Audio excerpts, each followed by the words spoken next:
Class 10th AP का एक important concept question समझेंगे और ये क्वेश्चन आपके एग्जाम के लिए बहुत इंपॉर्टेंट है, तो चलो इस इंपॉर्टेंट क्वेश्चन को सॉल्व कर लेते हैं। देखो क्वेश्चन क्या बोल रहा है, the ratio of the sum of n terms of two APs is 7n+1 ratio 4n+27 find the ratio of their 11 term. तो क्वेश्चन ने ये बोला कि दो एपी की n टर्म के सम का रेशियो हमें दे रखा है, ठीक है ना, ये गिवन है, और उन दोनों एपी की 11 टर्म का रेशियो बताना है। तो टू एपीज है तो Sn को हम रिप्रेजेंट करते हैं डिफरेंट सिंबल से, पहले वाले को Sn से कर देता हूं, दूसरे को S' से कर देता हूं। अब दो डिफरेंट एपी हैं तो फर्स्ट टर्म और कॉमन डिफरेंस भी डिफरेंट लो, तो हमने लिखा formula n/2 2a1 plus n-1 into d1, और सेकेंड हो गया हमारे पास n/2 2a2 plus n-1 into d2, ठीक है ना, n/2 n/2 कैंसिल आउट।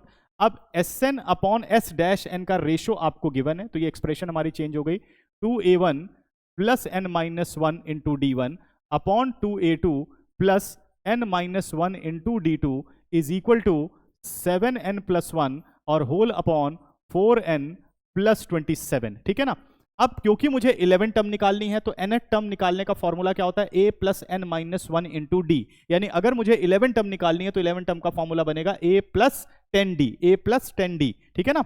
तो a प्लस 10d की बात अगर मैं करूं तो यहां होना चाहिए a1 प्लस 10 इंटू d1, लेकिन यहां साथ में क्या आ रहा है, 2 आ रहा है। तो सबसे पहला काम है कि न्यूमरेटर और डिनोमिनेटर से ये 2 हटाओ और कोफिशिएंट ऑफ a1 और a2 1 बनाओ। तो न्यूमरेटर से 2 कॉमन लिया, ये बन गया a1 plus n-1 upon 2d1, denominator से 2 कॉमन ले लिया, ये आ गया a2 plus n-1 upon 2d2 is equal to 7n+1 upon 4n+27, 2 and 2 cancel out. अब ध्यान से देखो, a1 प्लस 10 इंटू d1 जब होगा तो 11 टर्म बनेगी, तो आपको ये देखना है कि भाई n को क्या रिप्लेस करें कि यहां पूरा 10 आ जाए, ठीक है ना। तो इसके लिए आप क्या कर सकते हो कि n-1 upon 2 is equal to 10 करके उस इक्वेशन को सॉल्व करके n निकाल सकते हो और डायरेक्टली भी निकाल सकते हो। ध्यान से देखो, अगर n को मैं 21 रिप्लेस कर दूं, n को मैं 21 बोथ साइड रिप्लेस कर दूं, तो लेफ्ट साइड पे देखो 21 माइनस 120 डिवाइडेड बाई 2 10 आ गया ना 10, और डिनोमिनेटर में भी 10 आ जाएगा। तो n को मुझे रिप्लेस करना है 21, तो 21 रिप्लेस किया तो ये बन गया a1 प्लस 10 d1